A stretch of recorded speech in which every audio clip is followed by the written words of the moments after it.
First Prime, and today on Kaiju Thursday we're taking a look at Shin Godzilla.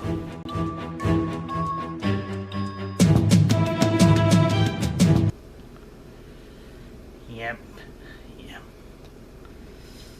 Yeah, I'm very sorry for last week's video that didn't get released. Because of a hurricane come by. In fact, that my room and the other parts of the house are still out. So yeah. But besides that, let's talk about Shin Godzilla. Again, for this content, I did watch the English dub of the movie. It's a part of very appropriate means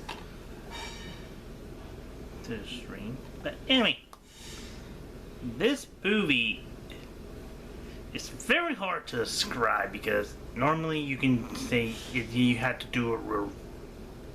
Normally I had to go with the movie plot goes like this, but the plot is basically how is Japan dealing with a monster dealing during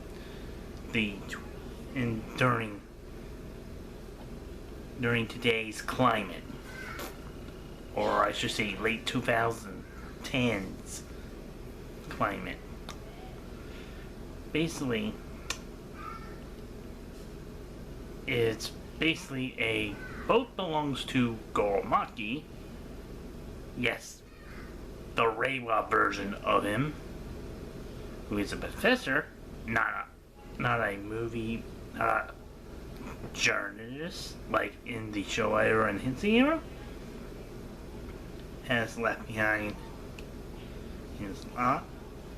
Soon, the first form of Shin Godzilla shows up, being his tail of the first form. Later on, we saw him evolve into his second form, the goofy form, which is kind of adorable, but yeah.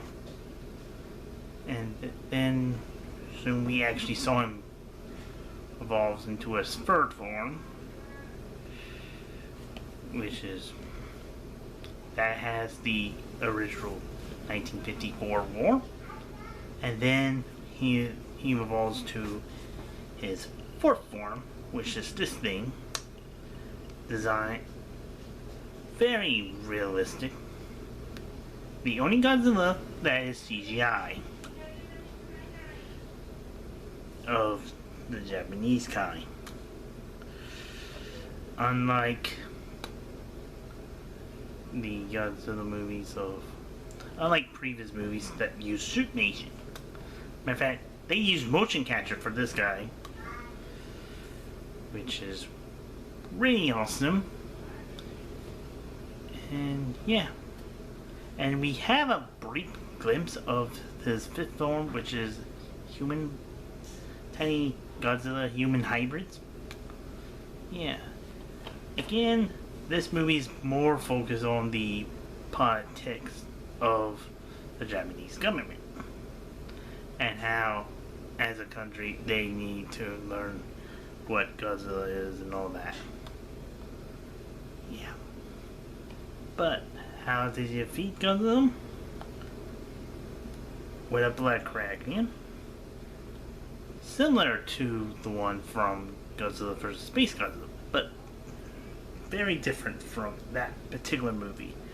So yeah. Again, this is the perfect way to say it. Characters are very different from the original Godzilla. They're mostly politicians, describing how the Godzilla movie, what is Godzilla and how they can you have scientists all that. Again, breaks away from the form, which we never got told what is the government's point of view of Godzilla. Matter of fact, they even mentioned both Godzilla and Godzilla. First movie that actually acknowledged both names, both the American name and the Japanese name. Yeah, the only main character we have closest thing to a main character is the young politician, who is going up into higher ranks, and his team actually the one who comes up with the plug correctly, which is really a really interesting.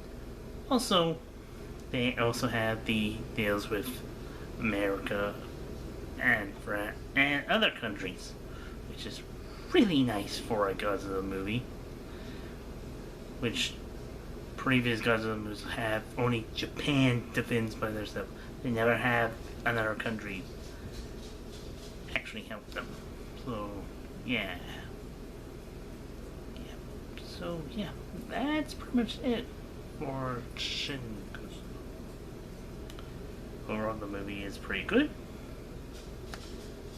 It's not bad as you like some people think, because they're like, oh, it's so boring.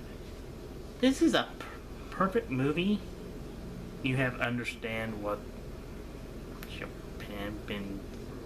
So yeah, this is a perfect reimagining of this. So that the team that makes Shin Godzilla makes the two more: the upcoming Shin Ultraman and the upcoming Shin Kamen Rider. No word around out they're gonna do a Shin Gamera. But yeah, hey, if they want to go to America, they may make a Shin Kong, and that'd be awesome. But yeah, that's pretty much it for Shin Godzilla. Next week's review. Next week we're gonna be continuing with the MonsterVerse with King Kong, with Kong Skull Island. Yeah. Whether or not I actually have power them, it depends. But anyway, this is Bruce from CO2.